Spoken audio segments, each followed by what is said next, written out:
Good morning বন্ধুরা, কেমন আছো সবাই? চলে এসেছি একটা নতুন ভিডিও নিয়ে। এই যে পাউরুটিগুলো সেঁকে নিচ্ছি, যেহেতু আমার মেয়ে খাবে, তো সেই জন্য পাউরুটা সেঁকে এই যে বাটারটা লাগিয়ে দেবো। বাটার লাগিয়ে একটা ডিম সেদ্ধ করে ওকে খেতে দিয়ে দিই। এই যে আমার খাবারটা রেডি হয়ে গেছে, তো মেয়েকে দিয়ে দেবো এবার খেতে। তো চলো, মেয়েকে খেতে দিয়ে দিয়েছি, মেয়ে খেয়ে নিক, খেয়ে না। এদিকে দেখো অনেকগুলো আমার কাজ জড়ো হয়ে গেছে, যেহেতু কদিন বসিনি মেশিনে। এই যে এই কাজগুলো এক্ষুনি বসে বসে করব। এই যে সব আছে, তোমার ব্লাউজ আছে 4-5টা মতন, এদিকে শাড়ি ফলস পাড় বসাবো, নাইটি আরও আছে, তো এগুলো সেলাই করব। ওই যে দুটো নাইটি দিয়ে গেছিলো, একটা নাইটি হয়ে গেছে, আর একটা নাইটি এই যে হচ্ছে, কাজ নিতে এসছে দেখো। হয়ে গেছে, তুই একটা নিয়ে চলে যাবি, ঠিক আছে? ঠিক আছে, মুখটা দেখা মৌলি। ঠিক আছে, চলো কাজগুলো করে নি।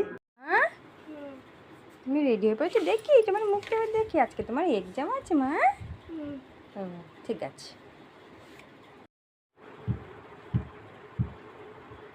তুমি অপেক্ষা করছো?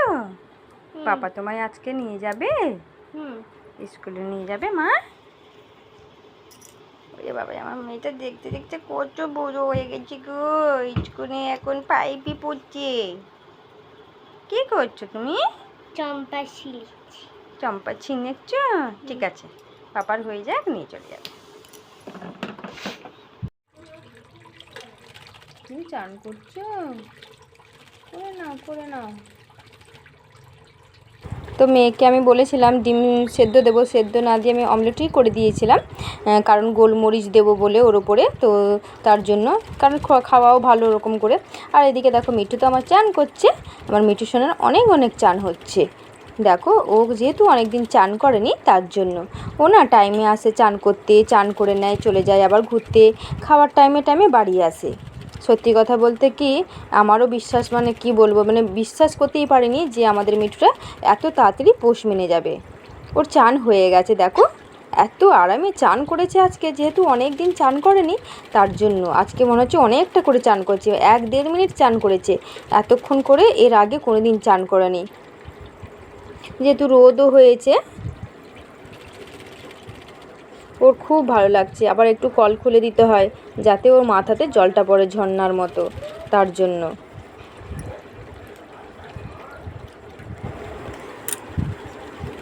তারপর আমার মেয়ে একটু টেনশনে মনে হচ্ছে যেন আছে, যেহেতু আজকে এক্সাম আছে। টেনশন না, মানে এটা হয় না যে এক্সামের দিন একটু দেখবে, সবারই হয়, আমার তো হতোই, মানে একটু মনে হতো যে কী কোশ্চেন আসবে কি না আসবে, সেটা নিয়ে একটুখানি যেন ভাবছে। আর তার থেকেও যেন ভাবনা বেশি হয় মায়েদের, যেহেতু আমরা তো অনেকটা সময় দিয়ে পড়াই, আমাদেরও একটা কৌতূহল থাকে যে কী প্রশ্ন আসছে, যেগুলো পড়িয়েছি তার ভিতরে প্রশ্নগুলো পড়েছি কিনা, সেই প্রশ্নগুলো এসেছে কিনা, ওরকম একটা মনে হয়। কিন্তু পরীক্ষা দিয়ে যখন আসে, তখন কিন্তু আর কিছু মনে হয় না আমাদের। মিঠুর চান হয়ে গেছে আমাদের। এদিকে আমি চাল বেটে রেখে দিয়েছি, এই যে মিক্সারে চালটা বাটা করে নিয়েছি, আর এই যে নারকেল করা হয়ে গেছে, এই যে নারকেল করে নিয়েছি। এদিকে আছে দই আছে, এই যে দই আছে, আর নেব হচ্ছে তোমার ময়দা দিয়ে আজকে এটা করব দই পিঠে।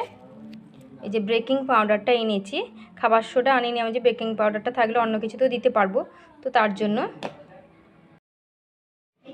প্রথমে আমি দিয়েছি এই যে ময়দা দিয়ে দিয়েছি 2-3 বাটি মতন, ছোটো বাটিতে, এরকম বাটিতে যে যেমন খাবে তেমন। আর এটা হচ্ছে চাল বাটাটা, চালটা যে বেটে রেখেছিলাম সেটা।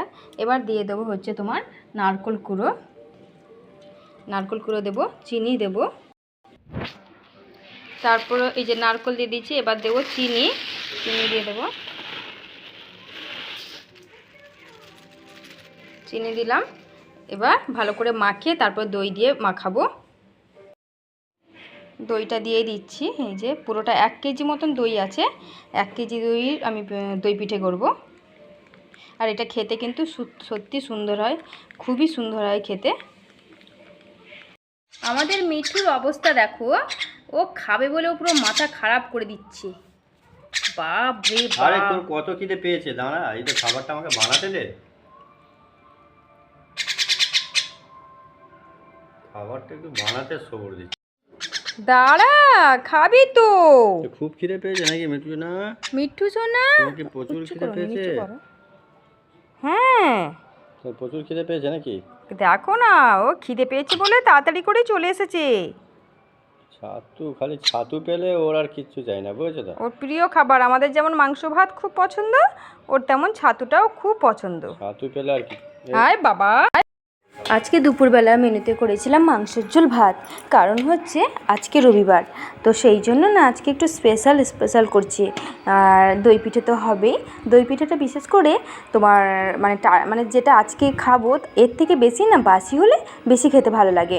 আর আমি ওটাকে ম্যারিনেট মানে সব কিছু মানে একবার ডোটা করে না আমি চাপা দিয়ে রেখে দিয়েছি। একটুখানি দই রেখেছি খাবো বলে, কারণ ওটাতে দিয়ে আমি দেখলাম খেয়ে খুব সুন্দর। তো শুধু মাংস ভাত আর দই, আর কিছু নয়। তো মাংস হলে তো আর কিছু চাই না। আর ওটা আমি তোমার হচ্ছে 12টা নাগাদ চাপা দিয়ে রেখে দিচ্ছি। তো অনেকক্ষণ থাকবে, মিনিমাম তোমার 4-5 ঘন্টা, যে যতক্ষণ চাপা দিয়ে রাখতে পারে। আর ডোটা যখন করা হবে তখন অনেকটা করে বেশি সময় দিয়ে ফাটাতে হবে। আর দেখো বিকালবেলা কি বৃষ্টি হচ্ছে, মিঠু কিন্তু এখনও বাড়ি আসেনি। আর মিঠু আমাদের এখনও বাড়ি আসেনি, বাইরে কিন্তু প্রচুর বৃষ্টি হচ্ছে। জানি না, মিঠু রানী এসে গেছে, ভিজে একদম চান।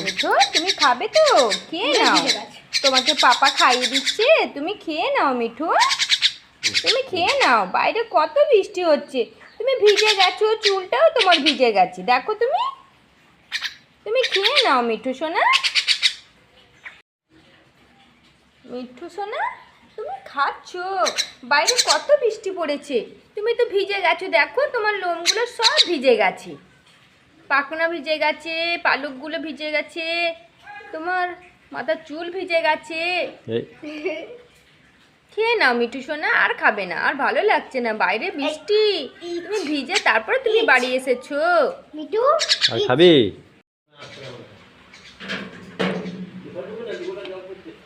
পুরো ভিজে ভিজে বাড়ি এসেছে মিঠু সোনা। জানো তো, মিঠু সোনা বাইরে থেকে যাই খাবার খাক না কেন খুঁটে, কিন্তু বাড়িতে ও এই ছোলার ছাতুটা খেলে ওর যেন মনে হয় অমৃতের স্বাদ পেল। এমন করে খাবে, এতটা হাঁ হাঁ করে খাবে, যেন মনে হবে না পুরো সে একটা হয় না যে তৃপ্তি, শান্তি, অমৃত, সেটাই মনে মিঠুকে তখন দেখে সেটাই মনে হয়। কারণ মানে কি বলতো, একটা হয় না আমরা যেমন মাংস ভাত খাই, ওর তেমন যেন মনে হয় ওটাই মাংস ভাত। আর এদিকে দেখো আমি দই পিঠে করার জন্য সব রেডি করে রেখে দিয়েছি, কাজু কিশমিশ সব কুচি কুচি করেছি, কারণ দই পিঠের উপরে দেবো বলে। তো আমি সব কিছু রেডি করে নিয়েছি, এবার আমি পিঠেটা করব, তো দেখতে থাকো তোমরা। প্রথমে আমি জলটা দিয়ে দিয়েছি নিচে, মানে তোমার এই পাত্রের নিচে আছে জল, সেই জলটাকে ভালো করে গরম করেছি। গরম করার পরে ওই যে ডোটা তৈরি করেছিলাম, ডোটা এক এক করে দিয়ে দিচ্ছি। তোমাদের যে যেরকম ছাঁচ থাকবে সেরকম দেবে, আমি আমার পরিমাণ মতন ছাঁচে দিয়ে দিচ্ছি। দিয়ে তার উপরে কাজু আর ওই বাদামটা উপরে দিয়ে দিলাম, কারণ ওটা খেতেও ভালো লাগে আর দেখতেও ভালো লাগে। দেখো আমার পিঠে কিন্তু হয়ে গেছে, কত সুন্দর ফুলেছে আর পুরো নরম নরম হয়। এই পিঠেটা খেতে না সত্যি বলছি অসাধারণ খেতে হয় দই পিঠেটা। তো দেখো আমার পিঠে হয়ে গেছে, এই যে কতটা নরম হয়েছে, সফটও হয়েছে, যেহেতু চাল গুঁড়ির পড়েছে, মানে চাল বাটাটা পড়েছে, তো তার জন্য। আর সত্যি কথা বলতে গিয়ে পিঠেটার টেস্ট প্রচুর সুন্দর হয়েছিল। তো চলো বন্ধুরা, ভিডিওটা এতটুকুই।